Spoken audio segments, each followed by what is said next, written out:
മുടിയണിഞ്ഞുകൊണ്ടീശു N മുഖത്തൊരു മുത്തം നൽകി.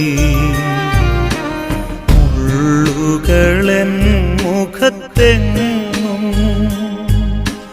വിങ്ങുന്ന നൊമ്പരമേകി. സ്നേഹത്തോടേകിയ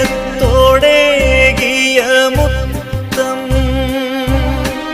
വേദനയായി മാറിയപ്പോൾ, സ്നേഹത്തോടേകിയ